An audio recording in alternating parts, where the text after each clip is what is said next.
Antes de sumergirnos en las teorías y secretos de The Last of Us, vale la pena recordar dónde nos dejó la historia hasta el momento. Bienvenido a Mentes Curiosas. Suscríbete ahora, activa la campanita y acompáñanos en este viaje lleno de misterio, reflexión y verdades que cambiarán tu forma de ver las películas. Joel y Ellie han atravesado un mundo destrozado por la infección del Cordyceps, enfrentando tanto a los infectados como a lo peor, y lo mejor, de los seres humanos. Al final de la primera temporada, Joel toma una decisión que cambia todo. Salva a Ellie de un destino irreversible, pero lo hace ocultándole la verdad. Esa mentira se convierte en una bomba de tiempo. En la segunda temporada, vemos las consecuencias, nuevas alianzas, pérdidas dolorosas y una espiral de violencia que deja claro que en este mundo no hay actos sin repercusión. El ciclo de la venganza se intensifica y cada personaje es obligado a enfrentar su propia moral. Al final, lo que queda es una sensación inquietante. La historia entre Joel y Ellie está lejos de resolverse y las heridas más profundas aún no han sanado. Ahora que tienes fresco el final, prepárate, porque lo que vamos a analizar no es lo que pasó, sino lo que realmente significa. Imagina por un momento que todo lo que conoces sobre el mundo moderno, la tecnología, las ciudades, la rutina diaria, desaparece en cuestión de días. No por una guerra, ni por una invasión alienígena, sino por algo tan pequeño que ni siquiera puedes verlo a simple vista: un hongo. The Last of Us no es solo una historia inventada. El Cordyceps existe. En nuestro mundo real, este parásito ya controla y manipula insectos, obligándolos a moverse como marionetas hasta que mueren. Lo que la serie hace es preguntarnos: ¿y si mañana este hongo aprende a controlar a los humanos? Y lo que da más miedo no es si podría pasar, sino que según la ciencia, en las condiciones correctas, no es imposible. La genialidad de The Last of Us no está solo en mostrar un apocalipsis, sino en cómo nos obliga a mirarnos en un espejo. ¿Qué harías tú si supieras que cualquiera podría convertirse en un enemigo en cuestión de segundos? ¿Confiarías en tus amigos? ¿En tu familia? ¿O empezarías a verlos como amenazas potenciales? El verdadero terror no está en los chasqueadores, sino en la fragilidad de la confianza humana. La serie nos empuja a pensar que, cuando la civilización cae, lo primero que muere no es la tecnología, sino la fe en los demás. Y este es solo el primer misterio que esconde The Last of Us. Quédate, porque lo que vamos a descubrir en los próximos minutos cambiará por completo la forma en que ves la serie, y quizá el mundo real. Una de las trampas narrativas más inteligentes de The Last of Us es que nos convierte en jueces sin que nos demos cuenta. Joel, Ellie, Abby y hasta personajes secundarios nos obligan a enfrentar dilemas imposibles. No hay buenos ni malos. Y esa es precisamente la magia. La serie borra las líneas morales. Piensa en esto. Cuando Joel toma decisiones que moralmente serían cuestionables, ¿por qué sentimos que tiene razón? La serie manipula nuestras emociones, nos hace vivir su dolor, su pérdida, su miedo. Y cuando llega el momento de actuar, nosotros como espectadores estamos tan involucrados emocionalmente que justificamos lo injustificable. Esto es un experimento psicológico en vivo. El guión sabe que, en un mundo postapocalíptico, las reglas éticas cambian.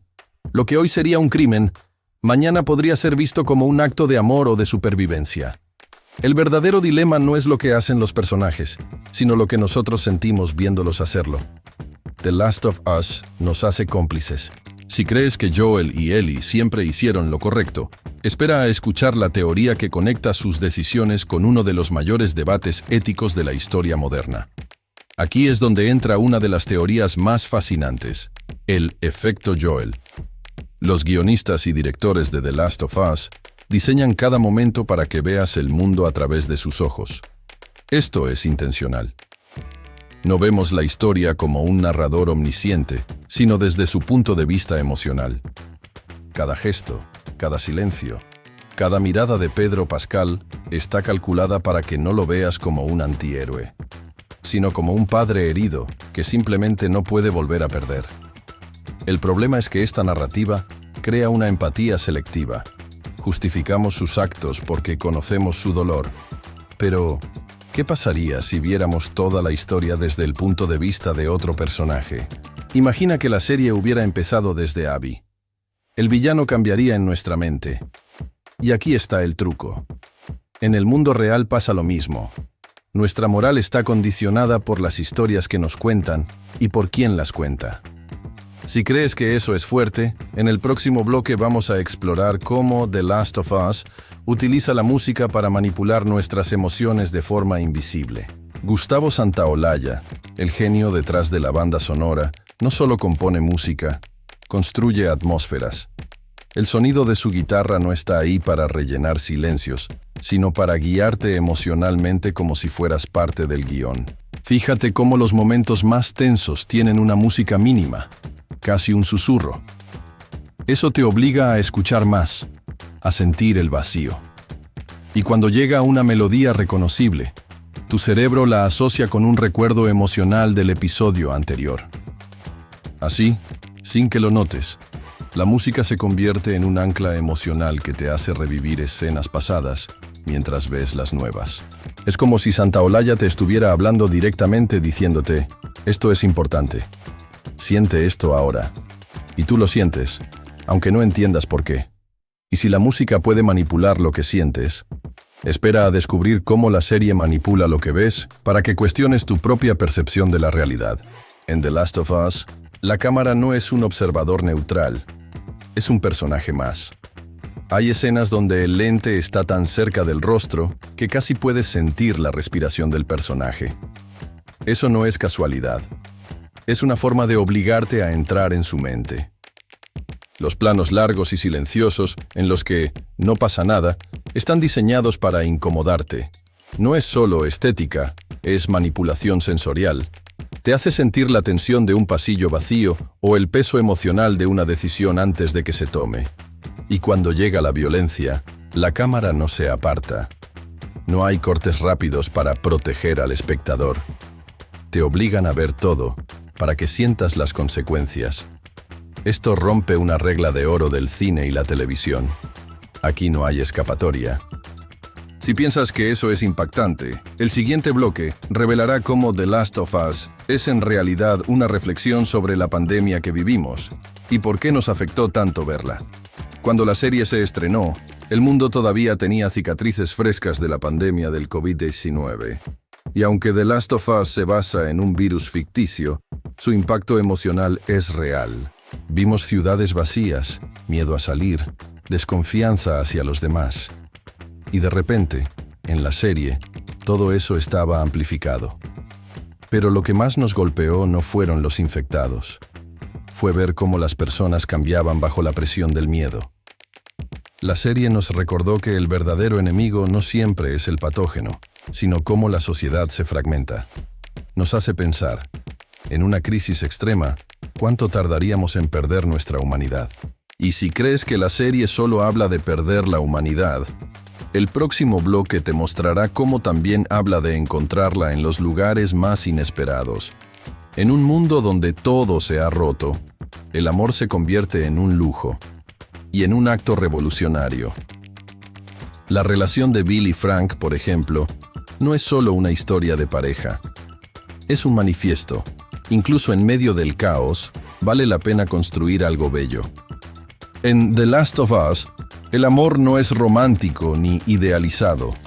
Es amor con cicatrices, con pérdidas, con finales que duelen. Pero precisamente por eso se siente más real. Nos recuerda que, incluso cuando todo está perdido, las conexiones humanas pueden salvarnos de convertirnos en monstruos. Pero, ¿qué pasa cuando ese amor choca contra la supervivencia? El siguiente bloque explora los sacrificios que nos obligan a cuestionar qué significa realmente vivir. En The Last of Us, sobrevivir no es gratis. Cada personaje paga un precio, y muchas veces, ese precio es su propia humanidad. La serie nos muestra que, a veces, para vivir un día más, Hay que hacer cosas que te perseguirán toda la vida. Y lo más duro es que no hay respuestas correctas. Cada elección deja cicatrices. Y esas cicatrices son las que definen quién eres después del apocalipsis. ¿Serías capaz de matar para salvarte? ¿Podrías sacrificar a un desconocido? ¿O incluso a alguien que amas? Y si crees que eso es difícil, espera a escuchar la teoría sobre cómo el final de la segunda temporada podría reescribir todo lo que creemos saber sobre Joel y Ellie. Hay una teoría popular que dice que la relación de Joel y Ellie está condenada, no por los infectados, sino por la verdad. Ellie no sabe todo, y cuando lo sepa, la herida podría ser tan profunda que nada vuelva a ser igual. La serie juega con la tensión de ese secreto, y es probable que el momento de la revelación sea uno de los más devastadores. No se trata solo de una mentira. Se trata de traicionar la única confianza que queda en un mundo roto. Pero antes de que llegue ese momento, la serie nos prepara para algo más grande. El concepto de el ciclo de la violencia, que veremos en el próximo bloque. En The Last of Us, la venganza no es una subtrama. Es la columna vertebral. Cada acto de violencia genera otro, y ese otro genera otro más. Es un círculo del que nadie puede escapar. El mensaje es brutal. En un mundo sin justicia, la venganza se convierte en ley, pero nunca en solución. Cada muerte trae más odio, y ese odio alimenta un fuego imposible de apagar. Y es aquí donde llegamos al último bloque, donde descubrimos el mensaje oculto que The Last of Us ha estado susurrándonos desde el primer episodio. Más allá de los infectados, de la violencia y del dolor, The Last of Us es una advertencia. Nos dice que la civilización es frágil, que la humanidad puede perderse en días, pero también que, incluso en la oscuridad más profunda, siempre habrá alguien dispuesto a encender una chispa. El verdadero último de nosotros no es quien sobrevive, es quien sigue creyendo que vale la pena vivir. Si esta serie te hizo sentir, pensar y cuestionarte, imagina lo que vamos a analizar en nuestro próximo video. Suscríbete, porque lo que viene te hará ver el apocalipsis de una manera que nunca imaginaste.